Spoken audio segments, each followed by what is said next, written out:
প্রভু যিশুর নামে আপনাদের সবাইকে অভিনন্দন। আরেকটা নতুন দিনে বিশ্বাস করি সদাপ্রভু আপনাদের সবাইকে ভালো রেখেছেন। দ্বিতীয় তিমথিয় পুস্তক অধ্যায় 1 সেখানে 7 পদে এইভাবে সাধু পৌল বলছেন, কারণ ঈশ্বর দেওয়ার এই আত্মিক শক্তি আমাদের বীর হতে দেয় না, বরং আমাদের হৃদয়ে সাহস, ভালোবাসা এবং সংযম সঞ্চারিত করে। অনেক বিষয় আমাদেরকে আর চিন্তার মধ্যে ফেলে, তার কারণ একটা ভয়। সেই ভয়ের কারণেই আমরা অনেকটা চিন্তার মধ্যে দিয়ে যাই এবং সে একটা জিনিসটাকে করতে আমরা খুব এগিয়ে যেতে আমাদের সাহস পাই না।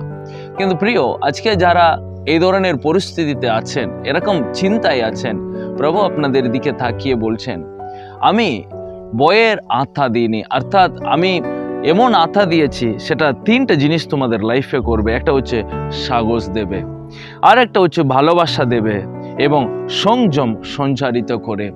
সাহস প্রভু আমাদেরকে দিয়ে আছেন। সো ঈশ্বর আমাদেরকে প্রভু যীশু খ্রিস্টের দ্বারা তিনি সাহস দান করেছেন, যেন আমরা সব পরিস্থিতিতেও আমরা দাঁড়িয়ে যেন আমরা সেটাকে সম্মুখীন হতে পারি। এবং তিনি ভালোবাসা দিয়েছেন, তিনি তার প্রেমকে তিনি দেখিয়েছেন। সেই প্রেম আমাদেরকে বুঝায় যে তিনি কখনো আমাদেরকে ছেড়ে দেন না, কোনো পরিস্থিতিতেও তিনি আমাদেরকে হাতটা ছেড়ে দেন না। এবং এখানে লেখা আছে সংযম সঞ্চারিত করে। হ্যাঁ, তিনি আমাদেরকে একটা ক্লিয়ার মনোভাবনা দিয়েছেন। ঈশ্বর আমাদের কাছে তার পুত্র যিশুকে পাঠিয়েছেন। তিনি একটা উত্তম পুরস্কার তিনি আমাদের লাইফে, তিনি আমাদেরকে সঠিক জ্ঞান, সঠিক প্রজ্ঞা, সঠিক বুদ্ধি দিয়ে আমাদেরকে তিনি পরিচালনায় করেন। সুপ্রিয়, আজকে যা কিছু পরিস্থিতিতে আজকে আপনি ভয়ে দাঁড়িয়ে আছেন, সেটাকে অতিক্রম করার একটাই জিনিস এখানে বাইবেলে লেখা আছে, প্রভু আমাদেরকে সে ভয়ের আত্মা দিইনি। সো তার মানে তার বিরুদ্ধে আপনি উঠে দাঁড়িয়ে প্রার্থনা করুন, প্রভু তুমি আমাকে সাহস দাও, প্রভু তোমার প্রেম আমার লাইফে যথেষ্ট, এবং প্রভু তুমি আমাকে একটা ক্লিয়ার মনোভাবনা তুমি দাও। তাতে আমরা আমাদের জীবনে আমরা ফেস করার প্রত্যেকটা পরিস্থিতিকে আমরা জয় করতে পারি এবং প্রত্যেকটা জায়গাটাকেই আমরা অতিক্রম করে এগোতে পারি। এবং আমরা মনে রাখতে পারি, যিশু একবার তিনি জেরুজালেমের দিকে যাচ্ছেন। শিষ্যরা যিশুকে বলল, প্রভু জেরুজালেমে গেলে আপনাকে মারবে, আপনাকে গ্রেফতার করবে।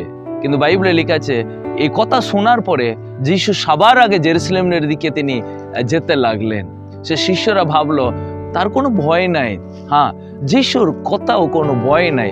তার কারণ কি জানেন? কারণ ঈশ্বরের প্রেম তার অন্তরে পরিপূর্ণ ছিল, ঈশ্বরের শক্তি তার অন্তরে পরিপূর্ণ ছিল, তাই তাকে ভয় করার প্রয়োজন নাই। আজকে যে পড়াশোনা নিয়ে ভয়, ভবিষ্যৎ নিয়ে ভয়, আর পরিবারকে নিয়ে একটা চিন্তা আর ভয়, প্রিয় এই ভয়টাকে সরাবো। প্রভুর প্রেম, প্রভুর সাহস, প্রভুর শক্তি আমাদের যথেষ্ট। তাই আজকে এই বাক্য আপনাদের জীবনে অনেক অনেক আশীর্বাদ নিয়ে আসুন। God bless you.